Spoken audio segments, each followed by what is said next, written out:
One of Durango's longest-running music traditions is being immortalized. With room 223 at the Strater Hotel now dedicated to the Blue Moon Ramblers, the band's 35-year history with the hotel will forever be remembered. You're watching the Local News Network, brought to you by Kroger's Ace Hardware and the Payroll Department. I'm Connor Shreve. The Blue Moon Ramblers have served as the Strater Hotel's weekly house band, playing the Diamond Bell Saloon Sunday nights since the late 1980s. Ramblers co-founder and banjo player George Usinowicz credits nearly 50 musicians who have stepped in at various times over the years to keep the band going.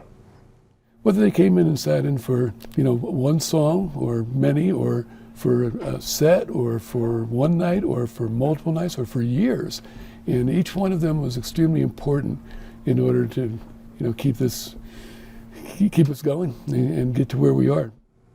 Usinowicz founded the band with fiddle player Red Greer, filling a slot that opened after Strater management decided to give its regular honky-tonk piano players a night off. The rest is history, so to speak, and that history is why it made sense to dedicate a room to the band. The Strater is in the business of recognizing history.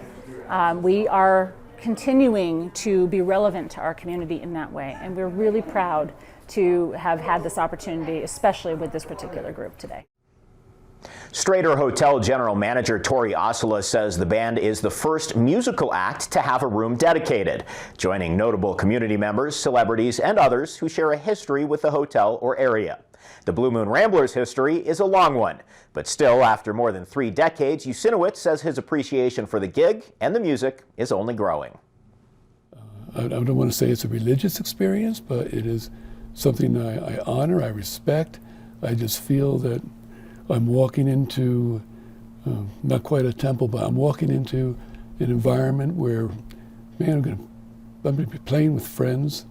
They're going to be listening to my banjo, which takes a lot of jokes. It's something that has not gotten old. If anything, I would say in response to your question, it's grown. I'm thankful. I have so much gratitude. That gratitude is a two-way street.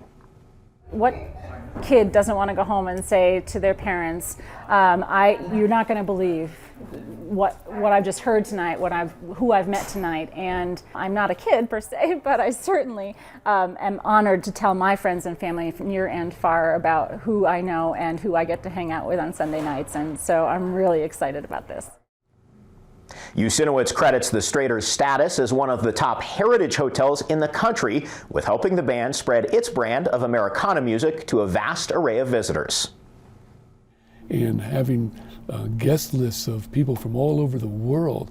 This is an international place, and it's thrilling as a musician, as an entertainer, to look out on your audience and have people come up to you from Holland or from Japan or Germany, and they just start talking and thank you very much for giving us a slice. Usinowicz says the Strater also gave musicians a slice. He remembers a time in Durango when local acts were just looking to get off the sidewalk. And as the band plans to continue its weekly gigs at the Diamond Bell, Usinowicz hopes partnerships like the one between the Blue Moon Ramblers and the Strater Hotel prove to be a bellwether for local music. For more information about this and other stories, visit durangolocal.news. Thank you for watching this edition of the Local News Network. I'm Connor Shreve.